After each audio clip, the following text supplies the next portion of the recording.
कथा श्री विष्णु पुराण की, only on pocket FM।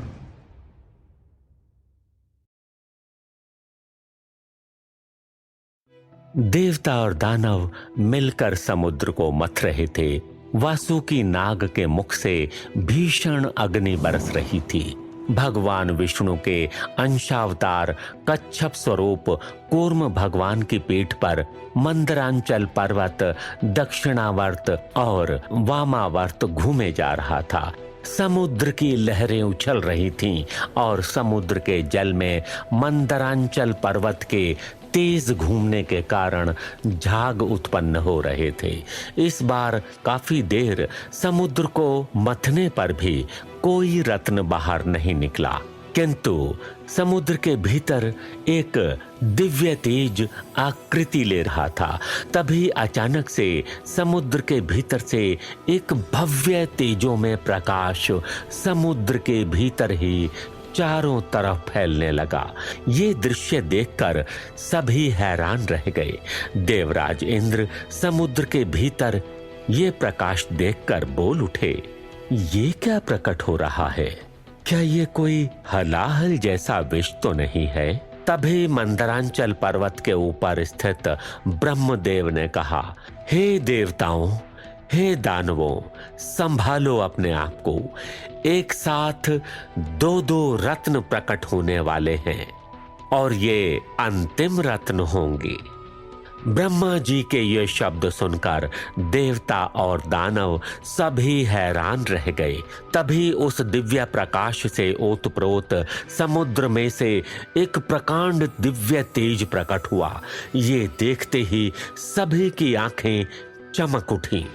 तभी उस दिव्य तेज के भीतर से एक अति रूपवान, तेजस्वी, श्याम वर्ण वाले, चतुर्भुजधारी, देखने में साक्षात भगवान विष्णु जैसे दिखने वाले भगवान धन्वंतरी अपने हाथ में एक दिव्य कलश लेकर प्रकट हुए। उन्हें देखते ही सभी हैरान रह गए। तभी ब्रह्मा जी ने कहा, समुद्र में से अपने हाथों में अमृत कलश लेकर भगवान विष्णु के अंश भगवान धन्वंतरी का प्रादुर्भाव हो रहा है। भगवान धन्वंतरी आरोग्य के देवता हैं। भगवान धन्वंतरी सकल जीवों पर उपकार करते हुए एक ऐसे ग्रंथ की रचना करेंगे जिससे सभी रोगों का प्राकृतिक उपचार सविस्तार विधि सहित वर्णित होगा। आगे चलते हुए ये ग्रंथ 5वें वेद के रूप में माना जाएगा, जिसे संसार में आयुर्वेद के नाम से जाना जाएगा। वैशाख शुक्ल पूर्णिमा से प्रारंभ हुआ ये समुद्र मंथन भगवान धन्वंतरी के प्रादुर्भाव से संपूर्ण हुआ। भगवान धन्वंतरी का प्रादुर्भाव आज कार्तिक कृष्ण त्रयोदशी के दिन हुआ है। अतः भगवान धन्वंतरी की पूजा करते हुए आज का दिन धनतेरस के नाम से संसार में जाना जाएगा। ब्रह्मा जी से भगवान धन्वंतरी का परिचय सुनते ही सभी देवता और दानवों ने मिलकर भगवान धन्वंतरी को हाथ जोड़कर प्रणाम किया। सभी ने मिलकर भगवान धन्वंतरी की जय जयकार की। भगवान धन्वंतरी की जय, भगवान धन्वंतरी की जय, भगवान धन्वंतरी की जय। भगवान धन्वंतरी इस समुद्र मंथन से उत्पन्न 13वें रत्न हैं और उनके हाथ में जो दिव्य कलश है वो इस समुद्र मंथन से उत्पन्न 14वां और अंतिम रत्न है। समुद्र मंथन करने का मूल कारण इस कलश को प्राप्त करना ही था। अगर ये कहा जाए तो ये पूर्णतः अनुचित नहीं होगा। ये सुनकर देवता और दानव दोनों हैरान रह गए। उनके हृदय की कौतूहलता और भी बढ़ गई। वो ये जानना चाहते थे कि उस कलश में आखिर क्या है। उस समय भगवान विष्णु ने माता लक्ष्मी से कहा, देवे, आपके और हमारे वियोग का मुख्य हेतु इस कलश को प्रकट करना भी था, और यही कलश है जो इतिहास में एक बहुत बड़ा मोड़ प्रदान करेगा। ये सुनकर देवी लक्ष्मी ने पूछा, इस कलश में ऐसा क्या है भगवान? तभी भगवान विष्णु ने ब्रह्मदेव की तरफ इशारा किया। तभी प्रजापिता ब्रह्मदेव ने कहा, इस दिव्य कलश में इस संसार की समस्त औषधियों का सार है। इस कलश में जो द्रव्य है उसे अमृत कहते हैं। इस अमृत की एक बूंद भी किसी जीव के उदर में चली जाए तो वो जीव चिरंजीव हो जाता है। उसे कोई नहीं मार सकता। उसका आयुष्य अनेक मनवंतर लंबा हो जाता है। ये सुनकर सभी देवता और दानव आनंद विभोर हो गए। सारे देव और दानव दोनों ही चिरंजीव होने की कामना लेकर अमृत पान करने की आशा करने लगे। तभी भगवान धन्वंतरी अपने हाथों में अमृत कलश लेकर समुद्र तट पर पधारे और अन्य रत्नों के साथ वहां पर स्थित हो गए। भगवान धन्वंतरी और अमृत के प्रकट होने से कई महीनों बाद चलने वाला समुद्र मंथन अब पूर्ण हो गया था। अत्यंत परिश्रम करके देवता और दानव अब आखिरकार समुद्र से बाहर निकले। समुद्र तट पर आकर सभी ने माता पार्वती सहित भगवान शिव को एवं माता लक्ष्मी सहित भगवान विष्णु को प्रणाम किया और अपने अपने स्थान पर खड़े हो गए। तभी भगवान विष्णु ने मंदरांचल पर्वत पर स्थित ब्रह्मदेव को देखकर इशारा किया। भगवान विष्णु का इशारा समझकर ब्रह्मा जी वहां से अदृश्य हो गए और वो भी समुद्र तट पर प्रकट हो गए। भगवान शिव ने वासुकी नाग के छलने हुए शरीर को देखा। उनकी दृष्टि पड़ते ही वासुकी नाग स्वस्थ हो गए और उनके शरीर पर मंदरांचल पर्वत के साथ हुए घर्षण के कारण पड़े घाव एकदम से ठीक हो गए। तभी वासुकी नाग वहां से अदृश्य होकर अपने मूल स्वरूप में आ गए और फिर से भगवान शिव के कंठ में आकर विराजमान हो गए। भगवान विष्णु के वाहन महाबली पक्षी राज गरुड़ भी वहां पर पधारे और उन्होंने मंदरांचल पर्वत को उठाकर फिर से उसके मूल स्थान पर जाकर स्थापित कर दिया।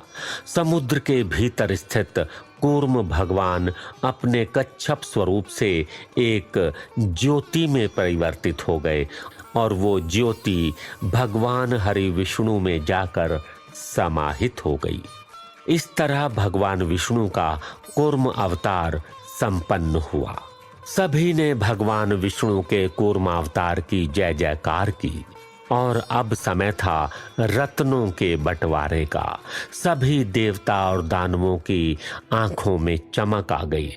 इतने महीनों के परिश्रम का आज उन्हें फल जो प्राप्त होने वाला था।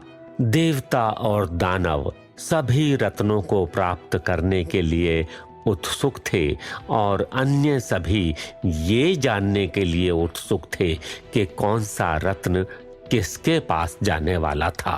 सभी के उत्सुक नयनों को देखकर प्रजापिता ब्रह्मा जी ने कहा, कौन से रत्न किसको दिए जाने चाहिए, कौन किस रत्न को प्राप्त करने के योग्य है, इसका निर्णय स्वयं नारायण करेंगे।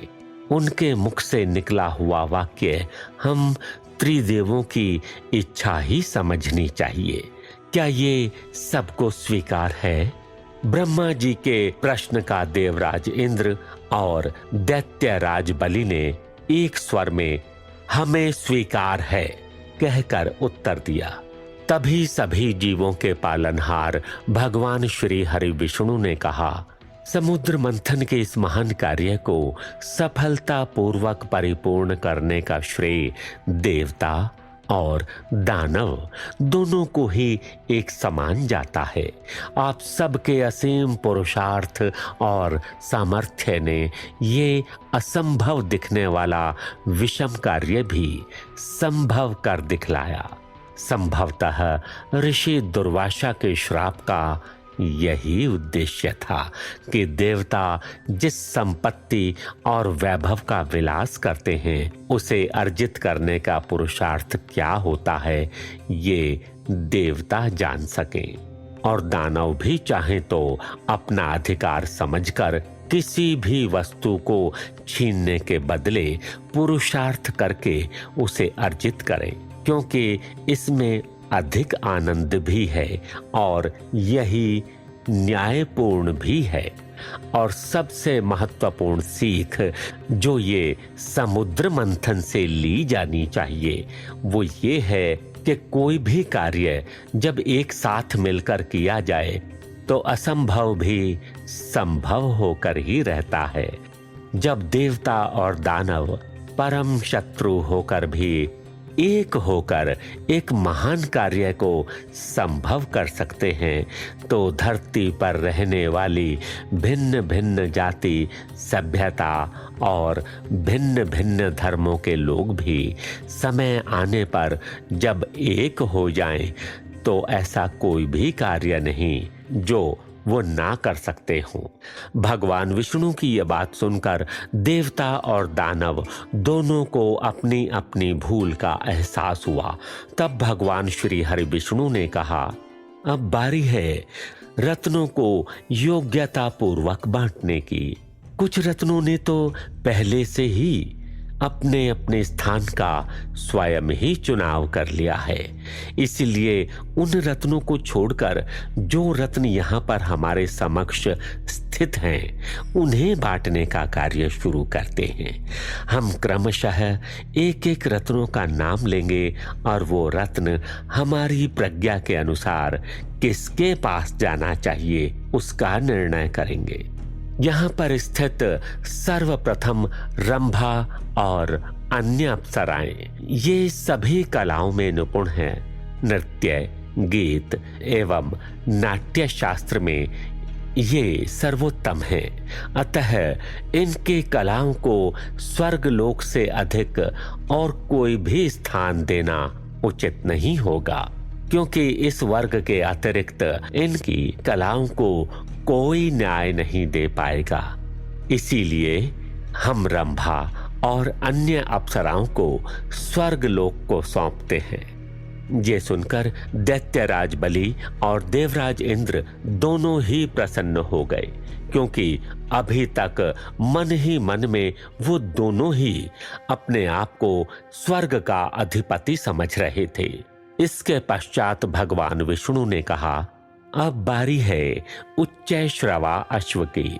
ये साधारण अश्व नहीं है, ये सप्तमुखी अश्व ऐसे राजा के पास होना चाहिए जो न केवल पराक्रमी हो अपितु अपनी प्रजा का न्यायपूर्वक पिता समान पालन पोषण करता हो। ये सुनकर देवराज इंद्र प्रसन्न हो गए, क्योंकि उन्हें लगा कि ये अश्व उन्हें ही प्राप्त होने वाला था। किंतु तब भगवान विष्णु ने कहा, इसीलिए ये सप्तमुखी उच्चैश्रवा अश्व मैं दैत्यराज बलि को प्रदान करता हूँ।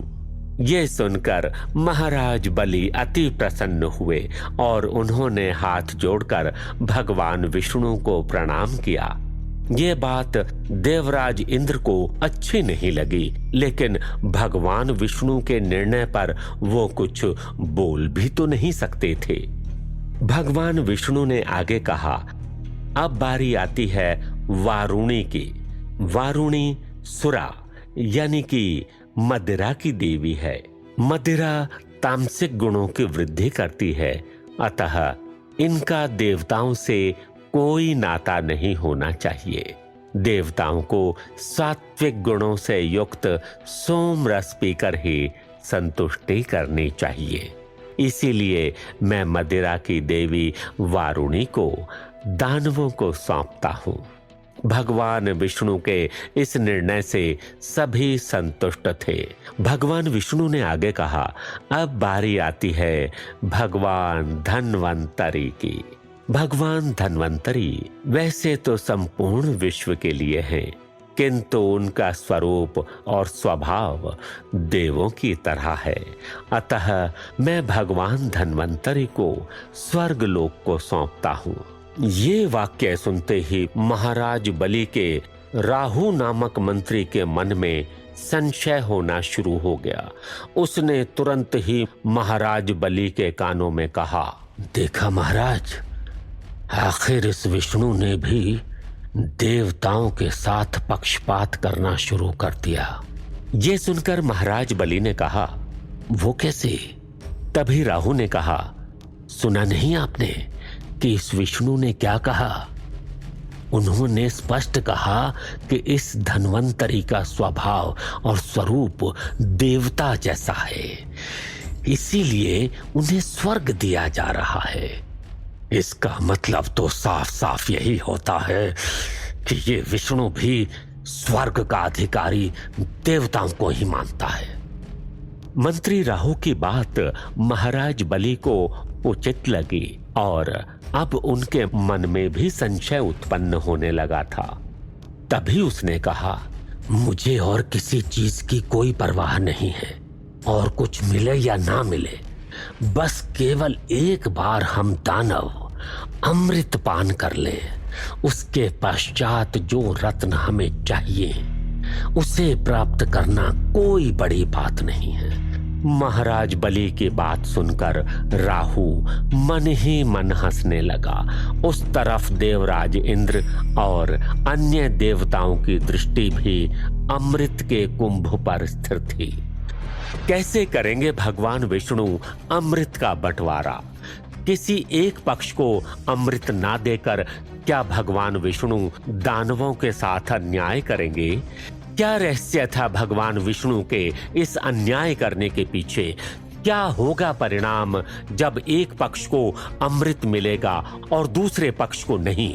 जानने के लिए सुनते रहिए मोक्षदायिनी कथा श्री विष्णु पुराण की, ओनली ऑन पॉकेट FM।